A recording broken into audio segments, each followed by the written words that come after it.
എന്റെ മാനിഫെസ്റ്റേഷൻ ജേണിയിലെ തടസ്സങ്ങൾ എങ്ങനെയാ മാറിയെന്ന് നമുക്കൊന്ന് നോക്കിയാലോ. മാനിഫെസ്റ്റ് തനിയിലേക്ക് എല്ലാവർക്കും സ്വാഗതം. നമ്മൾ എല്ലാവരും ജീവിതത്തിൽ വലിയ ആഗ്രഹങ്ങളൊക്കെ ഉള്ള ആളുകളാണല്ലേ.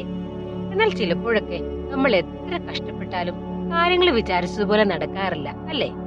ജോലിയിലോ പഠനത്തിലോ റിലേഷൻഷിപ്പിലോ ഒക്കെ ഒരു തടസ്സം നിൽക്കുന്നത് പോലെ തോന്നാറില്ലേ. ഇതിനെയാണേ നമ്മള് മാനിഫെസ്റ്റേഷൻ ബ്ലോക്കുകൾ എന്ന് പറയുന്നത്. ഈ ബ്ലോക്കുകളൊക്കെ മാറ്റി ജീവിതം എങ്ങനെ പോസിറ്റീവ് ആക്കാം എന്ന് നമുക്ക് നോക്കിയാലോ.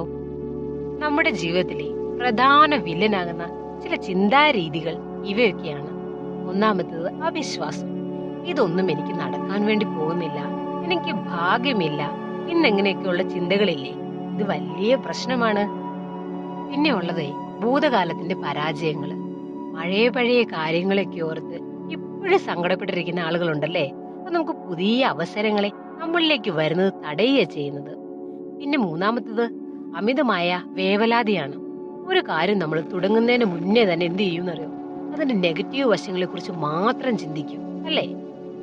പലപ്പോഴും നമ്മളൊക്കെ വിചാരിക്കുന്നത് ഈ ടെക്നിക്കുകളൊക്കെ കറക്റ്റ് ആയിട്ട് ചെയ്താല് നമുക്ക് മാനിഫെസ്റ്റേഷൻ നടക്കുന്നല്ലേ.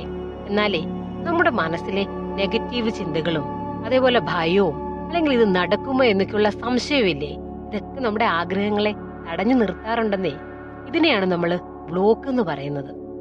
ഞാൻ എങ്ങനെയാണെന്നറിയാമോ ഇതിനെയൊക്കെ മാറ്റിയത്? നെഗറ്റീവ് സെൽഫ് ടോക്ക് സ്റ്റോപ്പ് ചെയ്തു എന്ന് വെച്ച് കഴിഞ്ഞാൽ നമ്മളോട് തന്നെ പറയുന്ന കുറച്ച് കാര്യങ്ങളുണ്ട്. അത് വളരെ പ്രധാനമാണേ. എനിക്കിതിന് കഴിയില്ല എന്ന് ഞാൻ പറയുന്നതിന് പകരം എനിക്കിതിന് പറ്റും, എന്നെ കൊണ്ട് ഇത് സാധിക്കും, എനിക്കിത് സാധ്യമാണ് എന്ന് പറയാൻ വേണ്ടി ഞാൻ ശീലിച്ചു തുടങ്ങി. നമ്മുടെ മനസ്സിനെയാണ് നമ്മൾ ഇത് ആദ്യം വിശ്വസിപ്പിക്കേണ്ടത്. പണ്ട് മുതലൊക്കെ നമ്മുടെ മനസ്സിൽ അടിഞ്ഞുകൂടിയ കുറെ തെറ്റായ വിശ്വാസങ്ങളുണ്ട്. പണം ഉണ്ടാക്കാൻ വേണ്ടിയിട്ട് ഭയങ്കര ബുദ്ധിമുട്ടാണ്, ഭയങ്കര പാടാണ്, അതും അല്ലെങ്കിൽ നമ്മളെ ആർക്കും ഇഷ്ടമില്ല എന്നൊക്കെയുള്ളൊരു ചിന്തയുണ്ടോ, അതെല്ലാം മാറ്റിയെടുത്ത് പകരം പോസിറ്റീവായിട്ടുള്ള കുറച്ച് അഫർമേഷനുകൾ ഉപയോഗിച്ചു. പിന്നീട് ഒരു കാര്യത്തിന് വേണ്ടിയിട്ടും അമിതമായിട്ടുള്ള വാശിയൊന്നും പിടിക്കാതെ നമ്മുടെ കഠിനാധ്വാനം ചെയ്ത ശേഷം ബാക്കി പ്രപഞ്ചത്തിന് വിട്ടുകൊടുത്തു. ഇത് നടന്നില്ലെങ്കിൽ എന്റെ ജീവിതം പോയി എന്ന പേടി മാറുമ്പോൾ മാനിഫെസ്റ്റേഷൻ വേഗത്തിലാകും. നിങ്ങൾക്കിത് എങ്ങനെ പ്രയോഗിക്കാം എന്ന് നോക്കിയാലോ. നെഗറ്റീവ് ചിന്തകളെയൊക്കെ തിരിച്ചറിഞ്ഞിട്ട് അവയെ മാറ്റി നിർത്തുക. ദിവസവും കുറച്ചു സമയം മെഡിറ്റേഷനോ അല്ലെങ്കിൽ അഫർമേഷനോ വേണ്ടി മാറ്റിവെക്കുക.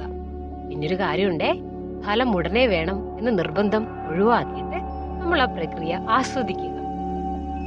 എക്സാമ്പിള്, എനിക്കൊരു നല്ല ജോലി കിട്ടിയില്ല എന്ന പരാതി പറയുന്നതിന് പകരം ആ ജോലിയിൽ ഇരിക്കുന്നതൊക്കെ ആയിട്ട് സങ്കല്പിച്ച് നമ്മൾ അതിനുവേണ്ടി നന്ദി പറഞ്ഞുകൊണ്ടിരിക്കുക.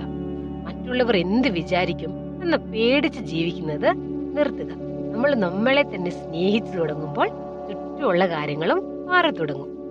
ഒരു കാര്യം പ്രത്യേകം ശ്രദ്ധിക്കണം, മാനിഫെസ്റ്റേഷൻ എന്നതേ ഒരു മാജിക് അല്ല അല്ലേ. അത് നമ്മുടെ മനസ്സിനെ ശരിയായ ദിശയിലേക്ക് നയിക്കലാണ്.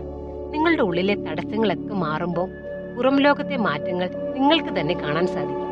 ഈ വീഡിയോ ഇഷ്ടപ്പെട്ടെങ്കിൽ നിങ്ങളുടെ സുഹൃത്തുക്കൾക്ക് ഷെയർ ചെയ്യാൻ മറക്കണ്ട. നമുക്ക് ഒരുമിച്ച് വളരാം. Thank you.